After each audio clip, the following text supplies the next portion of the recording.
surgery in a couple weeks, get his shoulder fixed. Just, when you look at it and get the opinions, something that we all felt like was the best thing. And most importantly, I think that's what is best for John over the longevity of his career and how much time he's got left. So disappointed. That's a big-time contribution that we're going to miss out on. And he's had a great season up to this point. He's really done a nice job continuing to develop. But this is a temporary setback for him, and he'll come back strong.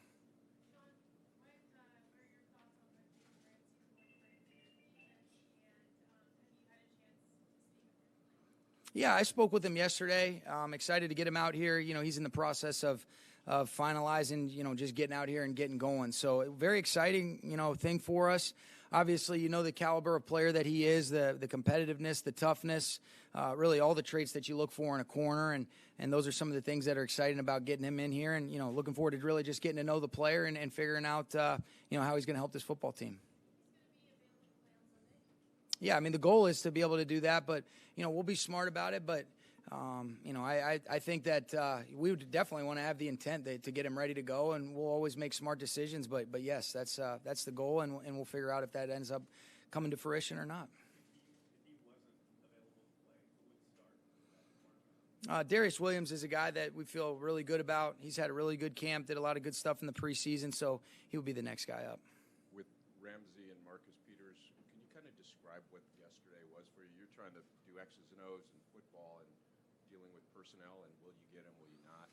Yeah, that's part of it, and you've got to be able to adjust and adapt. I think the first thing is you want to say, how much, thank you to Marcus Peters for his contribution over the last year and a half or so. And, I've really grown, we've gotten a good relationship, and I've really been very appreciative of how he's been from day one.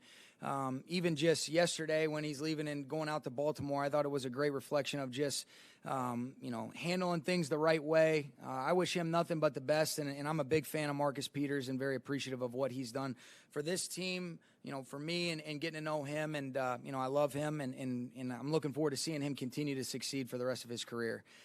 Getting Jalen in here, like I said, looking forward to getting to know him. I know he's a really good football player, has a really unique skill set. But it's about us getting to know him, continuing to figure out what's the best way to put him in the right spots, and then how does he fit with his 10 teammates. And, that's something that we're excited about getting going on. Yeah, that's to be determined. Those guys, we just got them in here. So these are guys that we were familiar with, being younger players when you evaluate them in the draft, and then they have had some experience that you can draw on in the NFL. And those are things that, it's like anything else. And it's the same thing with Jalen, even though he's got more experience and he's got more tape out there. But really, with all three of these guys, let's get them involved in this building, get them to know their teammates, their coaches, and then ultimately try to put them in positions to succeed.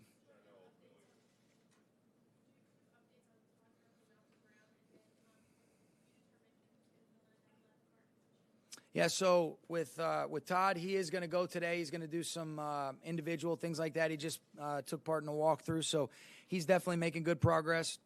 Malcolm, we're continuing to be on day-to-day with him. So we'll rest him today, and then we'll monitor that as the week progresses. And then it's looking like we're going to see David Edwards at that guard spot.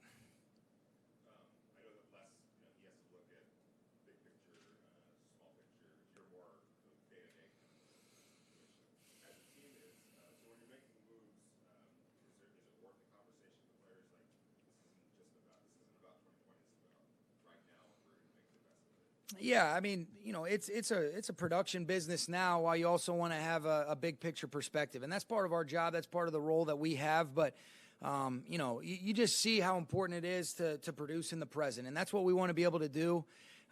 These moves, every move that we make is in the immediate future, but also with consideration of the long-term future as well. And that's part of, what you have to do and what the balance is and kind of how you say, all right, well, what does that look like in terms of right now and then, 4 or 5 years down the line. And those are things that, we always take into consideration and definitely are part of our decision-making process. Just good, steady progress, and really, he's got a comfort level with the fundamentals, the techniques. He's played both those spots. He's really played both tackle spots as well. And I think just the production that we've seen from him, the way that he's been able to grow, we're very confident that he'll be able to step in and do a nice job. You're talking about getting players in now versus draft choices. Does the coach always kind of err on the side of the now?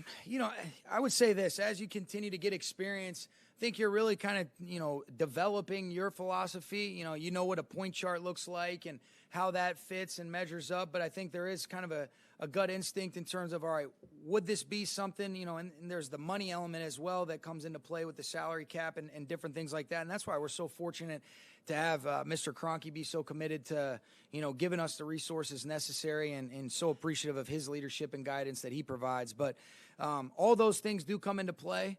But I think, really you weigh the pros and cons and you have to make those decisions. And usually those are easy to kind of look at right now. And then a few years down the line, you can really say, was it the right decision or was it not? Everybody, it's always easy to kind of have an opinion.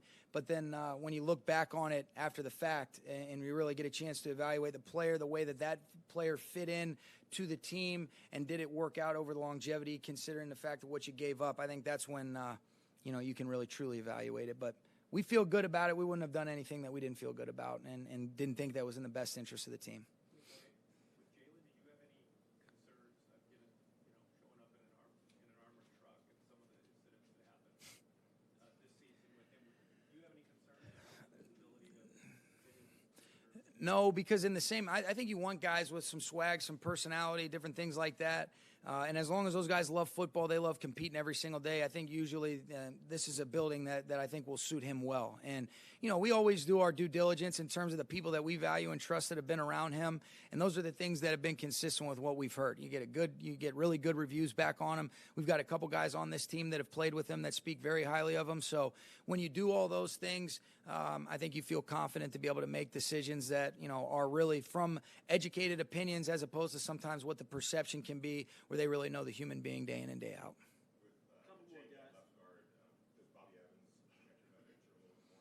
Yeah, and Coach Cromer does a great job of continuing to develop those guys. And I think what you do see is you never know. It's one thing if you're really cemented in one of those starting 5 roles, but those guys are those backups, and usually you're carrying 2 backups on game day, and then you've got, 3 on your roster, during the, with your 53 active. And it's about making sure that, okay, there's a bunch of different situations that could arise. We can't just have guys that are one position players, and you want to be able to continue to develop their depth. But, Bobby's a guy that we think has a bright future, whether that be at the guard or the tackle position, remains to be seen, but I do think he can do both. Sean, assuming Jalen's health is good, what does this week look like to make sure he's up to speed to be able to play Sunday? I think the first thing is let's get him in here, Omar. Let's get him up to speed mentally. Let's see how he's feeling physically. And then it'll be an incremental build. And really, we'll do what's in the best interest of Jalen and our team. And so if he can go, if he's feeling good with all things considered, then I think you can expect him to play. And if not, then we'll make the right decision for him and for the team. And those are things that until he gets in here, it's hard to truly say. But it'll be about let's get the mental and the physical on a slow, progressive build that's smart for him as the week progresses. Obviously, you're trying to snap this 3-game losing streak. When you won 3 straight, I would imagine you were doing the same thing when you lost 3 straight. Is it hard not to?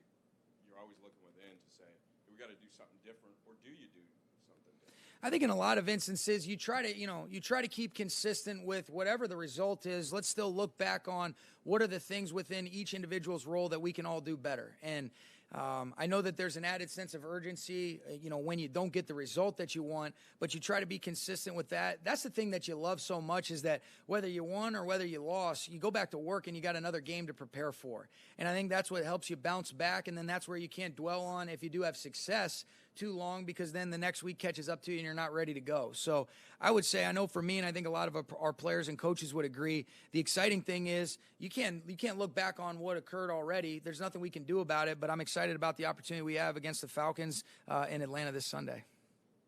All right. Thanks, guys.